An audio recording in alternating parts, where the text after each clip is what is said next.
Greetings and peace. I would like to start this with a greeting of the Fatimiyya Sufi order. Nur alaikum, upon you be light.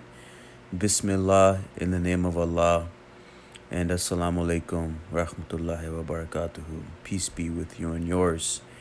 Today I would like to do a presentation on the new book of Shaykh Wahid Azal, which is the Effulgences of Wisdom, concerning the realities of the mysteries and the dawning of the lights of the divine women.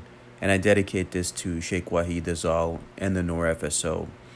Now, this book explores the divine feminine through various wisdom figures, and it integrates Shiite theosophy and Akbarian theosophy and emphasizes the importance of the perfect woman corresponding to Eve and Fatima. The book also serves as a preliminary backdrop for the Book of the Tree of Hermes, an introduction of the Noor Tarot. Shaykh Wahid Azal emphasizes the significance of divine timing in the creation of this book, which has been 20 years in the making. The book was conceived as the third of 13 books in the Noor FSO series and includes chapters on wisdom figures like Eve, Azura, Hagar, and Sarah. The book discusses the writing process and what the Sheikh is teaching us here behind the effulgences of wisdom, inspired by the bezels of wisdom from Ibn Arabi, the Fusus al-Hikam. The Sheikh highlights the impact of a young woman on his life in terms of the writing and the completion of the book before moving on to other projects. This book focuses on the divine feminine and features 28 women as manifestations of providential guidance. It also incorporates Shaykhi metaphysics and offers a new interpretation of the bezels of wisdom. The Effulgences of Wisdom is described as a meditation on the Harmonia Abrahamica, the divine feminine, and other theological concepts, providing a unique perspective on these themes. The book discusses the importance of 28-day Noor Tarot. So the Noor calendar of the Noor FSO has 28 days. So the book also shows the importance of following that calendar with dhikrs for meditation, the unicity of being, and the unique Noor Fatimiyya theosophy. It reinterprets the Abrahamic tradition through Shakta Tantra and merges Akbarian and Tantric metaphysics. The ontology of Wadat al-Wujud leans more towards volunteerism than determinism. The neologism, embodify, and embodification are used throughout the book to give physical form to abstract concepts.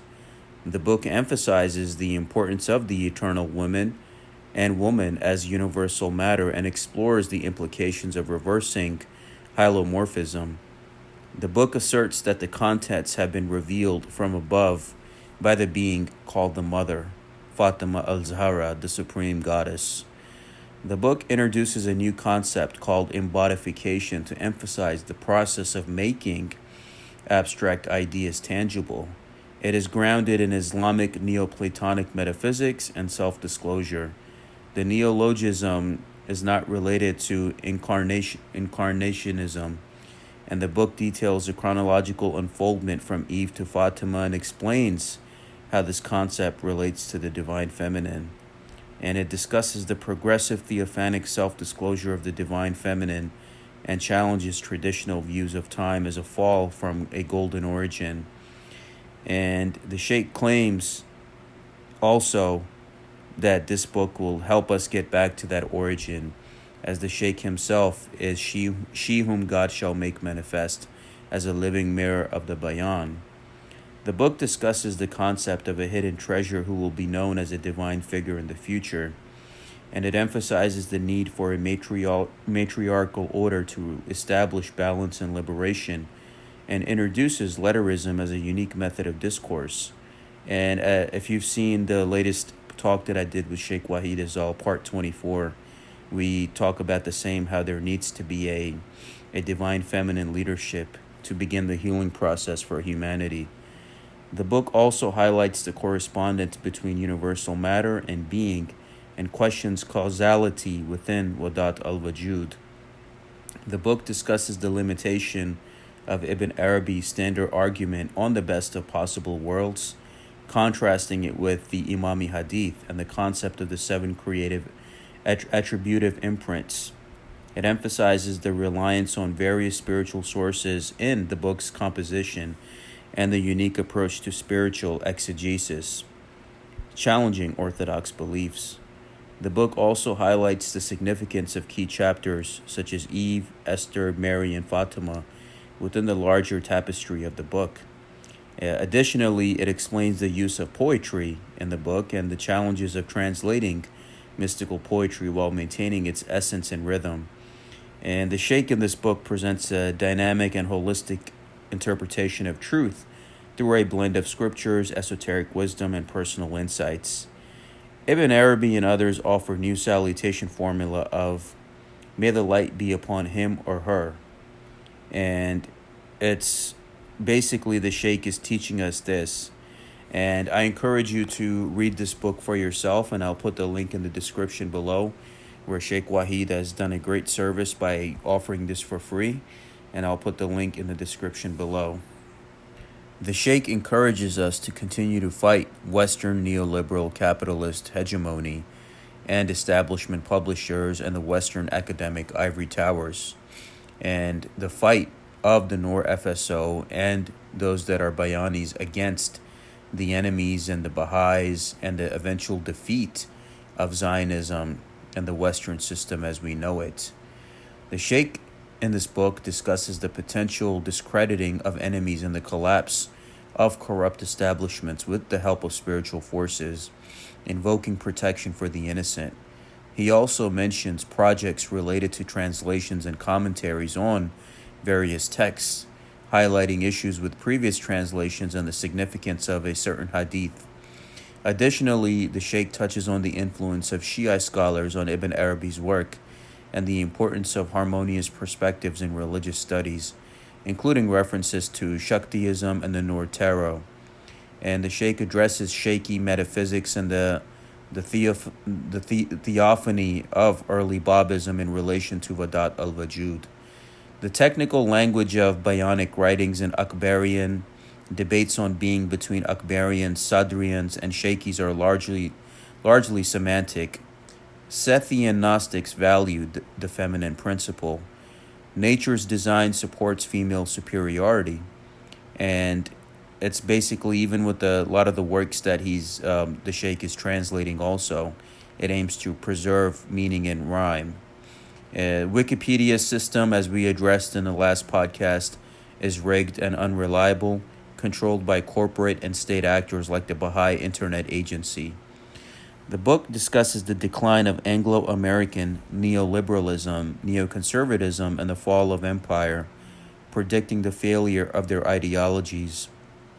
It refers to a divine stamp opposing both unipolarism and multipolarism, and the book urges the seekers of light and those reading this book to follow the teachings of Fatima, and also mentions a book of Effulgences of Wisdom that contains secrets related to the divine women, which is this book.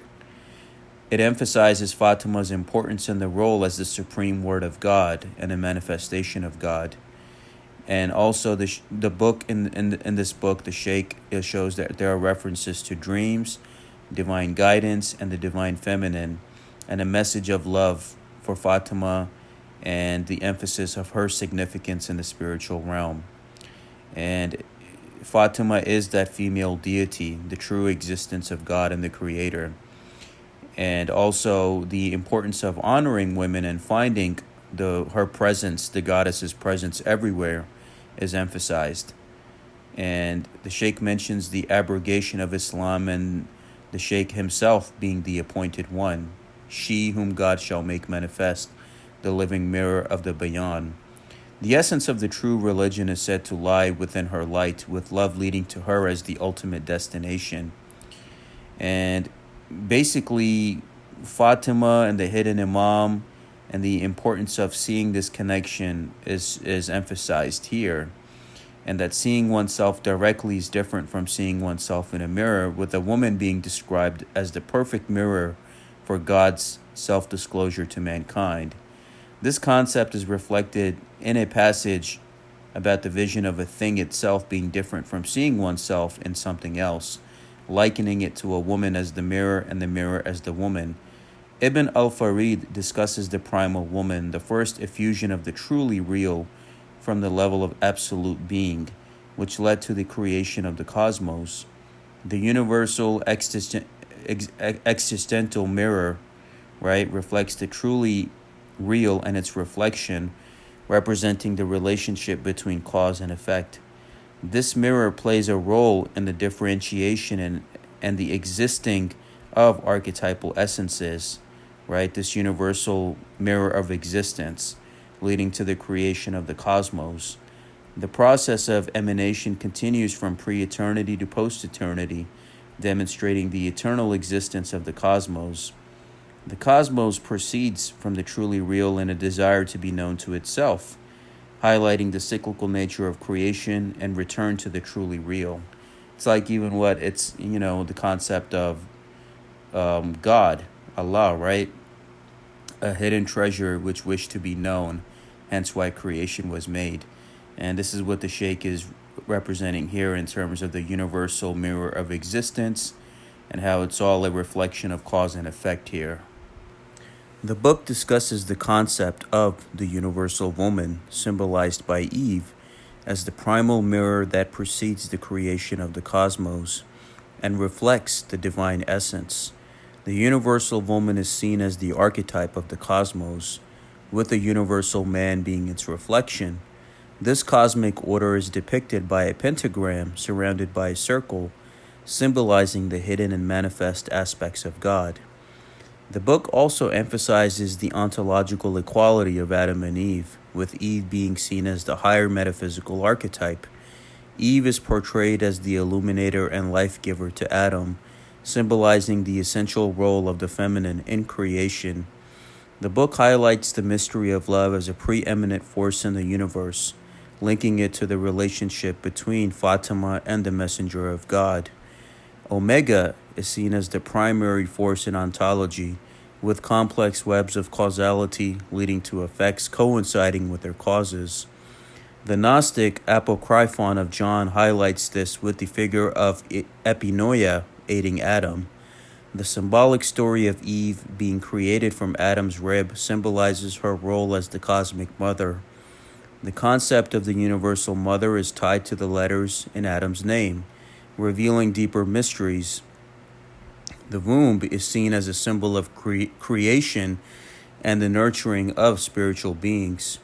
The feminine aspect of creation is emphasized through the roles of Eve and the cosmic mother in the overall divine plan. The significance of Eve in religious narratives is emphasized through rejection of literal accounts by imams of the house and Quranic confirmation, highlighting the spiritual precedence over Adam. Eve's name signifies the mother of all living, indicating life's divine essence. Eve's role as the eternal feminine and mistress of heaven is crucial in understanding divine wisdom and perfect servitude. Adam's fall due to denial of Eve was preordained to establish the reality of negation.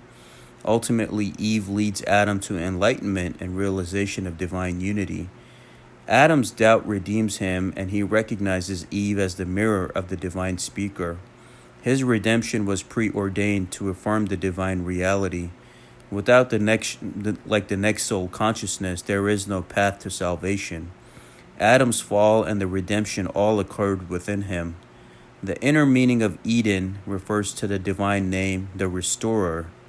Eve embodies divine revelation and the universal spiritual dispensation. The contemplation in the universal existing mirror produces the form of the cosmos on the second level. Adam and Eve symbolize solidity and fluidity, respectively, solid and liquid, and fluidity and solidity, representing divine principles. Eve initiates Adam into understanding the divine names containing the realities of all things. They dwell in the Garden of Eden, symbolizing the nature of the divine names. The numerical values of their names represents God and creation. Divine will originates from universal knowledge, leading to creation. The book discusses the hierarchical relationship between knowledge, will, volition, determination, authorization, and realization, with divine figures embodying each concept. It explores the interconnectedness of these concepts and the divine lineage, the importance of Eve as a reflection of God, and the role of woman in understanding God is emphasized. The book also includes poetic verses praising Eve's significance and mentions the revelation of hidden secrets by the Sheikh, focusing on the wisdom of Eve and other revered female figures in different chapters. The book discusses various wisdoms embodied by different figures, each representing different attributes, and this effulgence of wisdom is showcased through various representations. And that is exactly right. This work that the Sheikh worked hard over 20 years, and what is being addressed to us here in this teaching. Ibn Arabi verifies a hadith's authenticity based on unveiling in the Meccan openings. A master's thesis from UC Berkeley deals with the origin and development of the Hadith Qudsi in Sufi doctrine.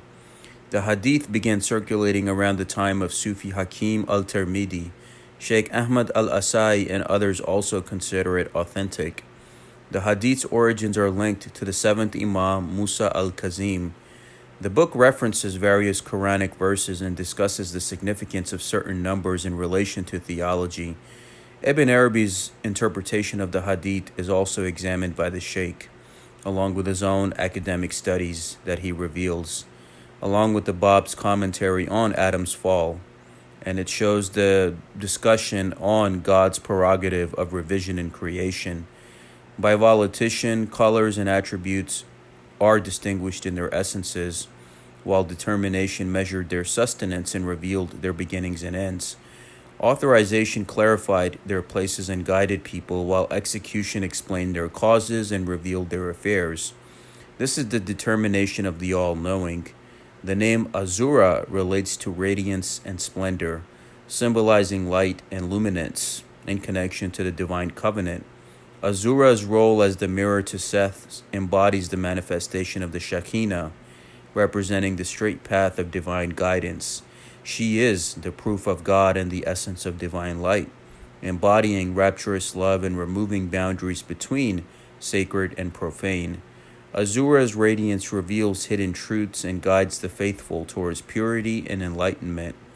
The book discusses the concept of light of being in relation to the divine will, emphasizing the role of light in the existence of all things.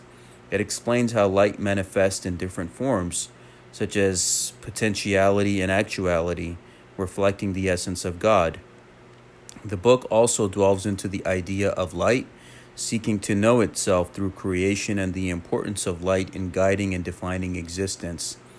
And it touches upon the ontological poles of affirmation, shadow, and negation, with a focus on the dynamic interplay between these aspects in the journey of self-realization. The book discusses the importance of realizing God as the truly real, with immutable archetypal essences containing affirmation, shadow, and negation. The affirmation leads to spiritual beingness, while negation results in non-existence. The murder of Abel by Cain symbolizes affirmation and negation, with subsequent generations carrying on the divine light. The supplication for light in different aspects of the self reflects the divine connection.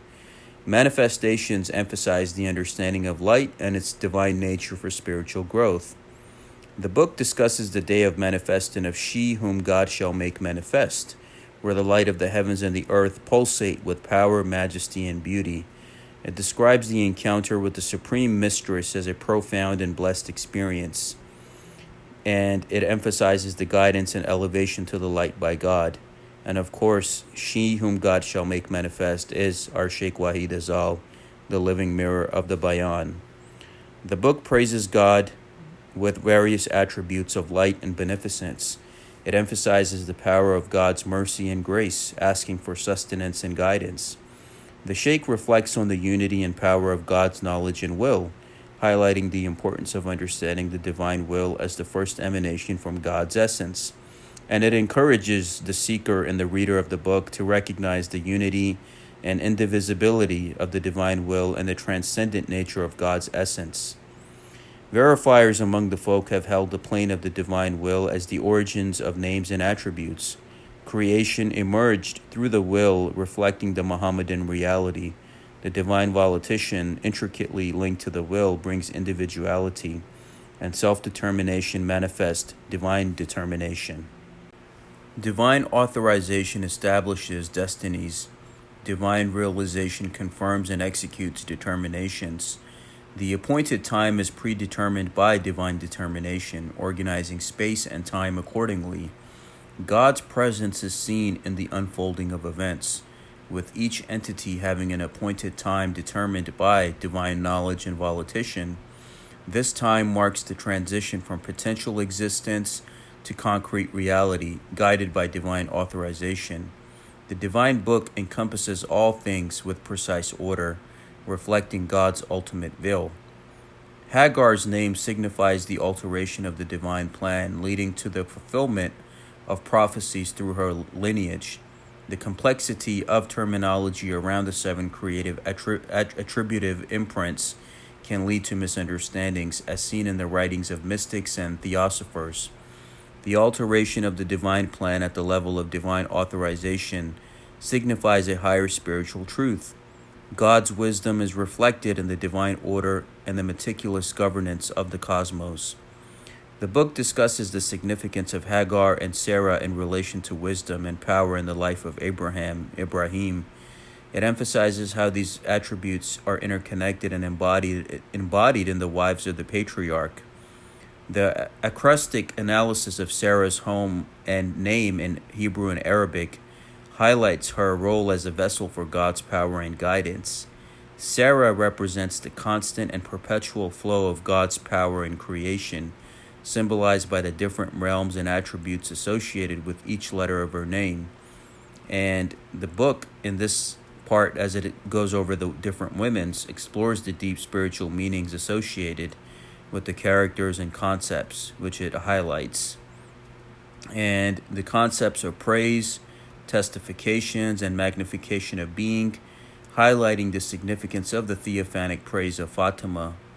And it transitions to the symbolism of Rebecca's name, deriving from the root meaning to tie something firmly.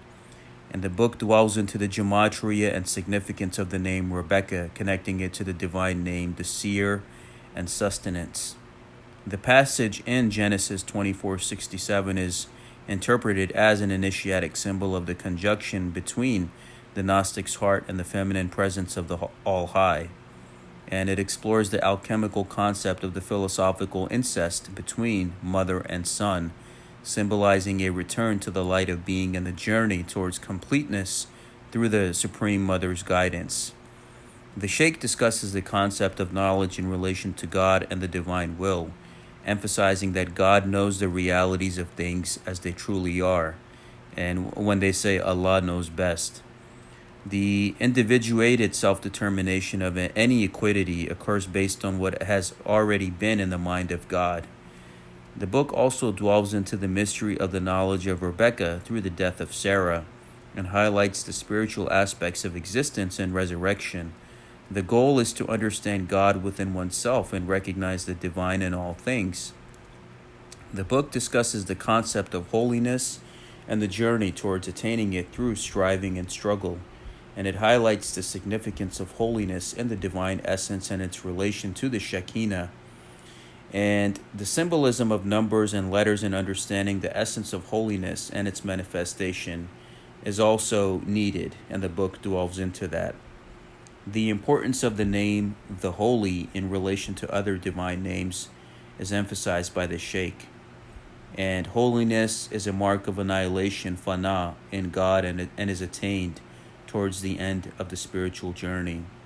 Wisdom of Tamar, the divine name, the peerless, self-subsistent, is revealed through the story with Judah and his son, showcasing the peerless reality where God conspires against the enemies of the true one. This marks the resurrection in each age with the victory of the truly real over forces of negation. The divine name, the peerless, is paired with the victorious, similar to God and the merciful. Tamar and Judah's story reflects the eternal struggle between affirmation and negation, with Tamar embodying the Shekinah and the covenant of love.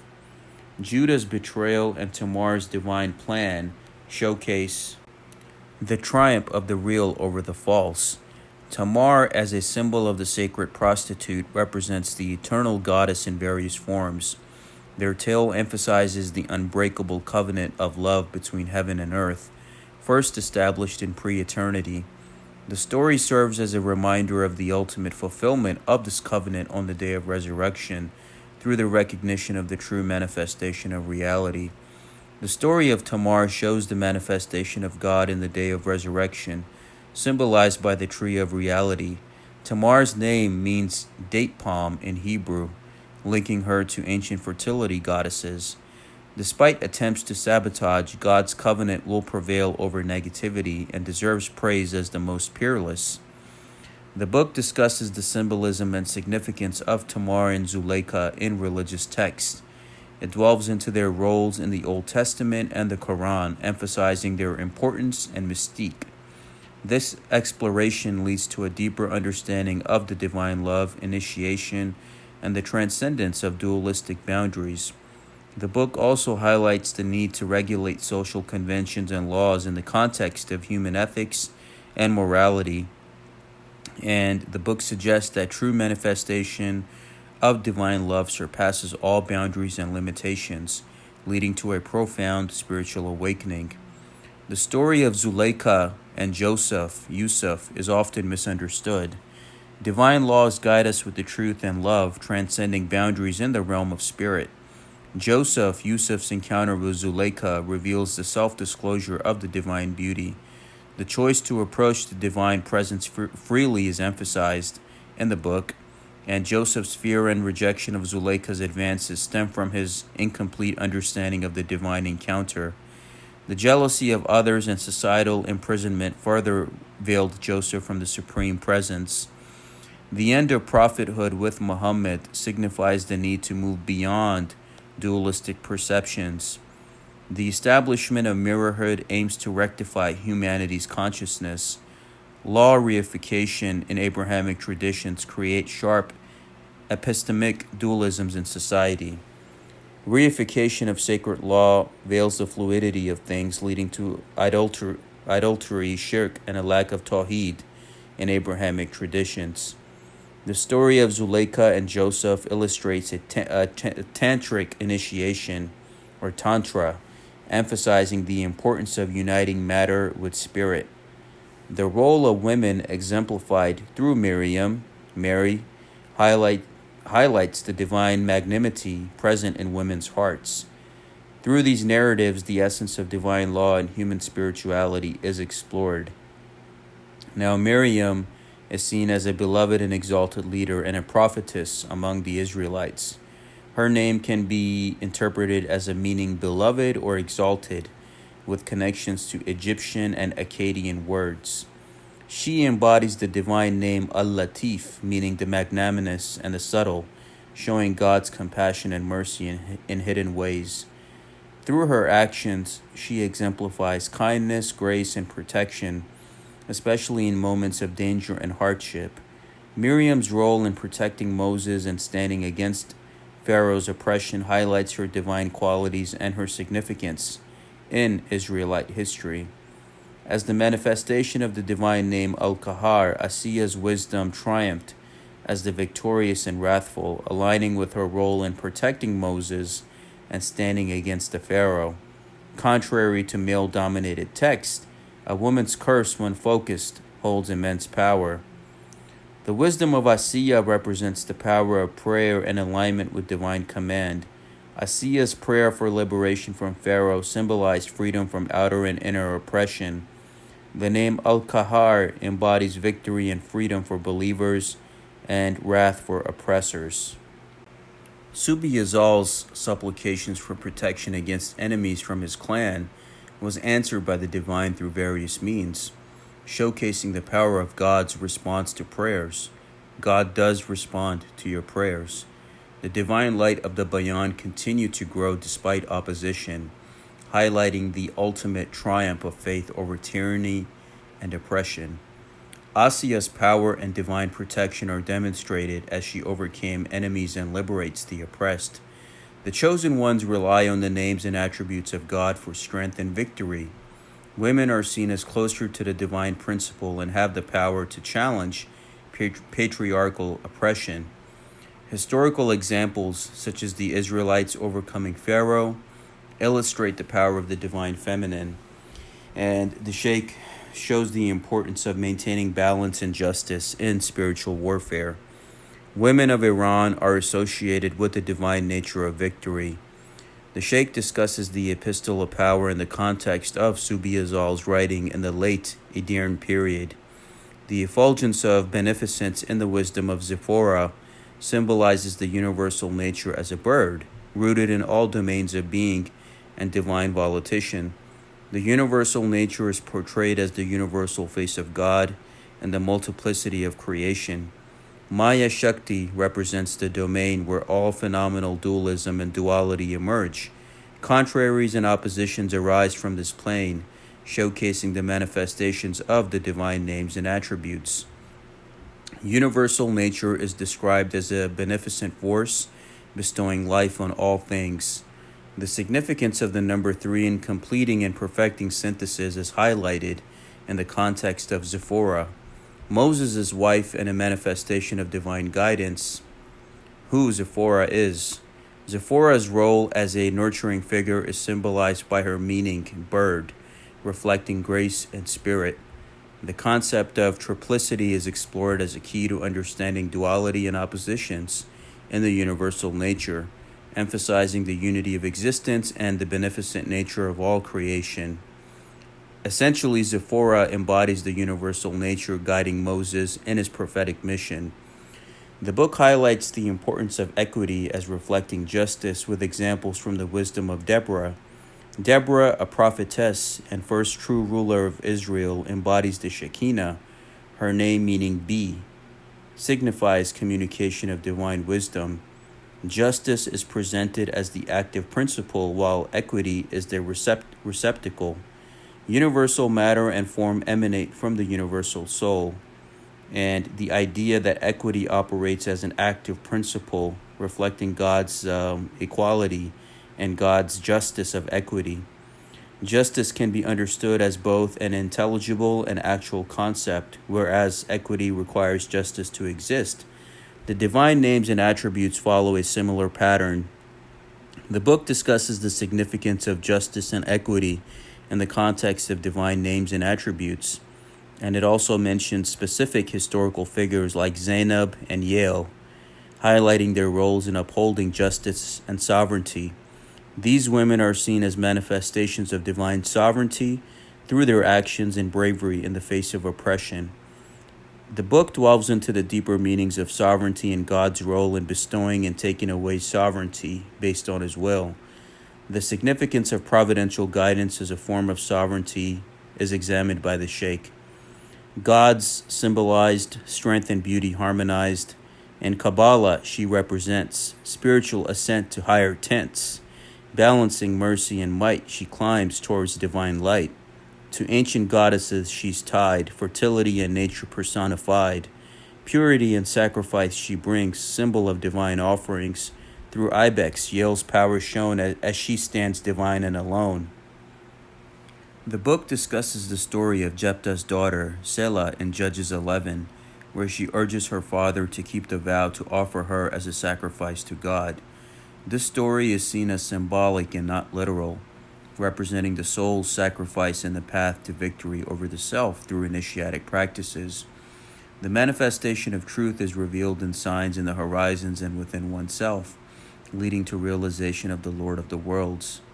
The connection between spirit and matter in the wisdom of Selah is highlighted, emphasizing the importance of fulfilling vows and sacrificing the ego for spiritual growth. The story of Jephthah's daughter serves as a metaphor for this process, with Selah representing the soul in purification. Without adhering to vows and sacrificing the ego, true spiritual enlightenment and manifestation cannot be achieved. The name Selah means forever and eternally, signifying a connection to God and the eternal truth. prayer and meditation are emphasized as tools to manifest the truth within oneself.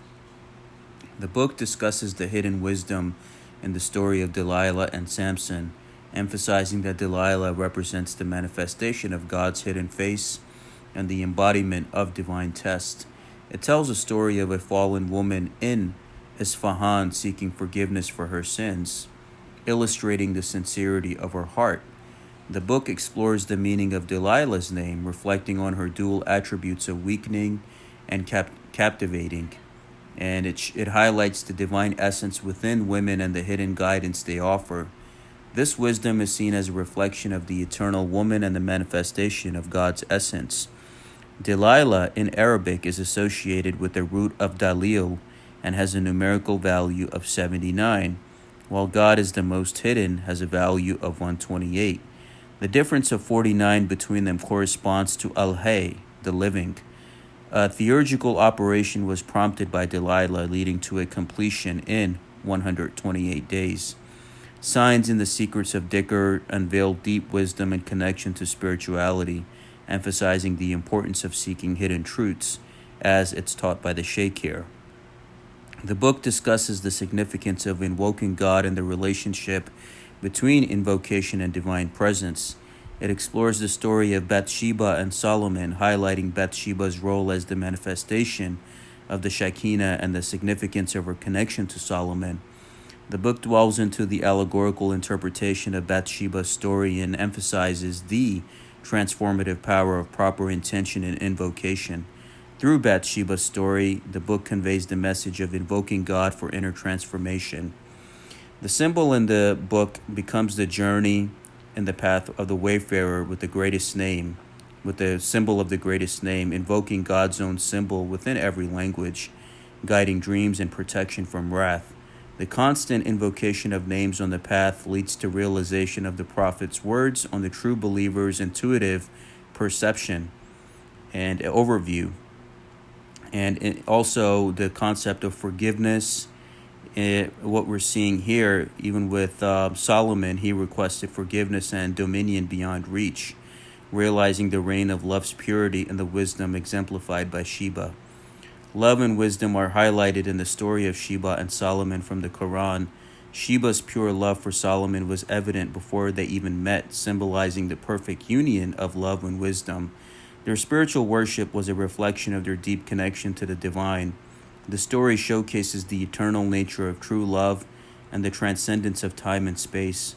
Another story of Sheba and Solomon involving Tahiri, Quratul Ain, and the Bab demonstrates the timeless purity of love and submission to the divine. The book discusses the uncreated love expressed through the words of Sheba, identified as Tahiri, expressing pure love in the Surah of the Arts. The book emphasizes knowing oneself to understand the concept of knowing oneself as other and the sovereignty of God. A prayer mentioned in the book serves as a commentary on the concept, and I encourage you to fully read the book, as this presentation will not do it true justice. As the teachings go on, the book then delves into the wisdom of Huldah, a prophetess in Israel who played a crucial role in confirming scrolls and prompting religious reforms. The harmonization of exoteric and esoteric teachings in Huldah exemplifies the divine feminine and the formation of Abrahamic monotheism, and it highlights the unity and manifestation of the divine in various forms and beings. The Hebrew name of Esther is Hadassah, associated with the myrtle plant, reflecting her inner beauty and righteousness. The gematria of Hadassah is 74, meaning beauty, aligning with the story of Esther as a beacon of hope. Esther's name, meaning star, may be derived from the Persian Sitari, possibly from the goddess Ishtar. Esther's story symbolizes renewal, purification, and divine favor associated with the myrtle. The rabbis' criticism of Astarte, a form of Ishtar, parallels their misunderstanding of Esther. Esther triumphs over misogynist, representing Haman, embodying the wisdom of existence.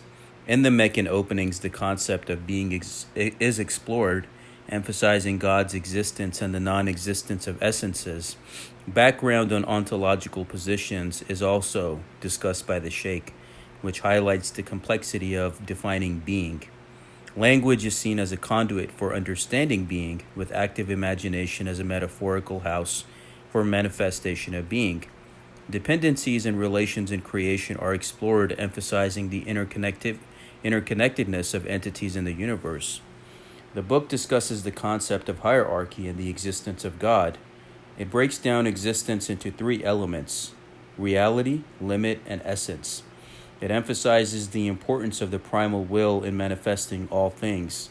The denial of the unicity of being leads to negative consequences in society, including mental illness and authoritarianism, as we're seeing now. The book promotes a more democratic and socialist model based on the concept of the unicity of being. Now, it teaches us that the unicity of being allows access to the divine for all, overcoming the religious dualism that has caused harm for centuries. Embracing the divine feminine in this perspective can lead to healing and unity for humanity. Rejecting dualism and embracing unity in being is the key to peace and moving away from the power struggles. This perspective challenges traditional ontological systems and offers a new way of understanding existence. Ibn Arabi's statement is re-articulated in the context of the Noor FSO to provide a more balanced view of the God-world relationship, emphasizing voluntarism over determinism. The book discusses the effulgence of existence in the wisdom of Esther and Judith, emphasizing glorification of the divine. It dwells into the concept of perpetual creation occurring in a contiguous moment without temporal sequences, guided by divine will and emanation. The intricate process is likened to the movement of water, symbolizing the nature of being. The book calls for contemplation on the nature of creation and the divine presence in all aspects of life. In contemplating water and the divine feminine, knowledge of oneself leads to knowledge of God. Know thyself, know thy Lord. The story of Judith reflects courage, faith, and divine intervention, mirroring the Shekinah's manifestation. Through the effulgence of glory, the divine majesty is revealed without indication, leading to contentment in the realization of the truly real. The pull of oneness reveals hidden grace, drawing traces from the pre-eternal dawn. Extinguish the lamp to find the dawn within. As we move along in the teachings, the book discusses the story of Susanna, a symbol of purity and righteousness, who was falsely accused of adultery by corrupt elders. Through divine intervention, her innocence was proven and the elders were held accountable. The story is likened to the struggles faced by women who are falsely accused and the concept of spiritual warfare against corrupt powers.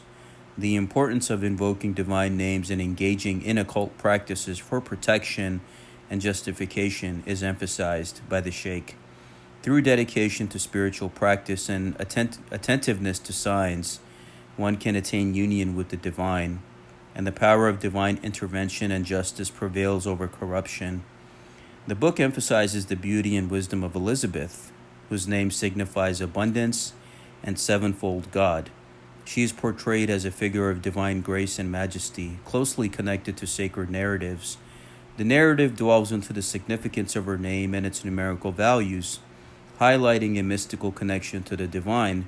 Through a theophanic prayer, Elizabeth is celebrated as the embodiment of divine love and light, revealing a profound spiritual connection between her and the divine realm. The divine feminine self-revelation precedes the name of God in the theophanic prayer, indicating the exclusive oneness level.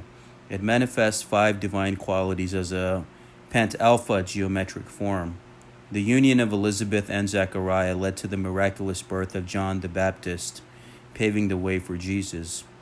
God's blessing and suzerainty surpasses all, ruling with wisdom and might through beauty rather than force, emphasizing the subtle and penetrative nature of God's justice. The name Al-Sultan indicates transcendent majesty but acts through immanent beauty. The concept of suzerainty by the Supreme Mother over the world is highlighted by the Sheikh, emphasizing the importance of submitting one's sovereignty to her. The mention of Hannah in the Quran highlights the submission of sovereignty to this divine goddess and divine nature, with a focus on the significance of Mary as a symbol of divine beauty. And this is the association with women, right? This divine suzerainty or suzerainty, while sovereignty is linked to men, with implicit references to the power dynamics between genders. And the verses from the Quran and Hannah's supplications reflect the submission of individual sovereignty in this divine nature, divine feminine, for protection and guidance. Now, the name Hannah derives from Kana in Hebrew, denoting grace and favor. The name reflects the meaning of mercy, grace, and compassion, and clemency, and it is considered a name of God. Hannah in Arabic is equivalent to Bayan, and the name Sultan is equal to 150. The connection between their value relates to the Hebrew gematria of Levana, symbolizing the reflection of beauty in Yesod. The book discusses the wisdom of Mary as the manifestation of the divine feminine, emphasizing her unique station as the Imam Creatrix, right, and her role in relation to Jesus. It addresses the error of attributing exclusive uniqueness to Jesus and explains the concept of theophanic self-disclosure. The book seeks forgiveness for the misunderstandings of the divine's totality and emphasizes God's encompassing nature in all aspects of existence. Understanding Mary's divinity from a perspective of self-disclosure and manifestation is crucial in recognizing the essence of the divine in all beings. We all have that within us. The book discusses the significance of Mary in relation to divinity, the secrets of her name, and the deeper meanings behind her role in the birth of Jesus. It emphasizes the importance of understanding her true essence and not blindly following interpretations. And it also dwells into the numerology and symbolism of Mary's name and its connection to divine presence. The seeker of light, and anyone reading this book, is urged by the Sheikh to seek deeper insight and understanding rather than merely repeating existing interpretations. And the book discusses the story of Mary in the book and her withdrawal into herself from the world, encountering the Archangel Gabriel, and the spiritual meaning of the virgin birth is emphasized. The narrative of the story of Jesus serves as a cipher for the soul's journey to God. The Annunciation and birth of Jesus are explained as symbolically significant, representing a spiritual reality beyond the physical realm, without violating natural laws. Opposing realms have their own causalities, but what is above is non-delimited compared to what is below. Understanding the nature of being involves acknowledging the reflections between realms and levels of existence. Incongruity does not necessarily mean opposition, as seen in the example of Zeta's relationships. The atemporal and temporal coexist, with truth established on different levels. The concept of the virgin birth symbolizes deeper truths beyond literal interpretation and should be understood in the context of the spirit's purity. Seeking the reality behind symbols without becoming fixated on literal accounts leads to true understanding. Mary's story teaches the journey to inner truth. The book discusses the concept of the second coming of Jesus and the return of Qudus in Islamic teachings, emphasizing that no self-disclosure can repeat in the same form. And the book and what the Sheikh is showing here critiques the Sunni and Shia narratives surrounding this idea particular, and highlights the importance of recognizing the divine uniqueness in each moment. And the Sheikh urges the seekers of light and those reading this book to understand the metaphorical nature of these teachings and to seek the deeper wisdom within them. As even shown in the Fatimiyya, the commandments of the Fatimiyya Sufi order, especially number 3, which tells you to listen to that divine light within. And if you look at the Gospel of Thomas and Pistis Sophia, reveal Jesus' real views on women, counter to Simon Peter's misogyny. This led to church patriarchy and mainstream Christianity's misogyny. The Magdalene, right, Jesus' true heir and successor, was the manifestation of the divine grandeur, misunderstood by males, blinded by physical strength. The official church establishment corrupts and denies her authority, concealing the truth. The name Magdalene signifies strength and prominence, connecting her to the divine name Al-Aziz. These patterns repeat in Quratul Ain and the Bayan, demonized by corrupt male patriarchy. And right in the wisdom of Amina, right, her greatness and wisdom, Amina, right, the mother of Prophet Muhammad, peace be upon him, whose greatness is connected to her role in bearing and embodying the divine will. And the book addresses the demonization and whitewashing of women's memories by a male patriarchal society, emphasizing the importance of acknowledging and honoring the feminine aspect of spirituality. The narrative in this particular part highlights the significance of mothers and the profound symbolism of paradise falling at their feet, implying a deep connection to divine manifestations, right? It tells us that heaven lies at the feet of your mother. And the love for the mother is even stressed in Hinduism, right? They touch the feet of their mother before going to work. So that respect for the divine goddess is in all faiths. Amina, the mother of the Prophet Muhammad, was a woman of virtue and trust who gave birth to a great light known for his trustworthiness. The miraculous events surrounding his birth symbolized her greatness as a great light herself. Her name reflects loyalty and faith, equivalent to the attribute of being complete and sincere. Proofs by letterisms are the greatest as they reveal the reality of the unicity of being. Amina's greatness is further emphasized through numerology, reflecting her divine status as paradise falls at her feet. Her station as a mirror of God's names and her significance in the spiritual journey are emphasized through the book. God's divinity is emphasized as beyond any other possessors of divine supremacy, incomparable in its greatness and power. The book refers to Khadijah as a pivotal figure in recognizing and preparing for the Prophet Muhammad's divine role. Through 4 verses of the Quran, her importance and support for the Prophet Muhammad are highlighted, showcasing her significant impact and role in his life. Khadijah's name is interpreted in a symbolic manner, reflecting her unique qualities and importance. And the book mentions Roya as embodying similar qualities to Khadijah. Roya is the wife of Shaykh Wahid Azal, may she rest in peace, and she also supported the Sheikh in a similar manner, highlighting the presence of divinity and wisdom. Khadijah and Roya are portrayed as essential figures in understanding and experiencing the divine in human form. God is the supreme divinity as represented by the dhikr Allahu Allah, associated with the 27th day of the Noor calendar. The book delves into the symbolism and numerical value of the dhikr, and it also explores the concept of the one divine essence and the wisdom of Khadijah. The wisdom of Khadijah is further discussed in terms of exclusive nature and the oneness of its true being, relating to the essence of God and the prophetic lineage. And it reveals the deep spiritual significance and symbolism inherent in the names and letters used to represent the divinity throughout history and in various cultures. In poetic verses, the book discusses the significance of the names of Eve, Mary, and Fatima, emphasizing their roles in revealing truth. It touches on the symbolic meaning of their names and their connection to the divine entities. Fatima is portrayed as the essence of the most holy, pre-eternal, transcending dualities and being the essence of the truly real. The book also highlights the violation of Fatima's rights and the importance of recognizing her true significance in Islamic history.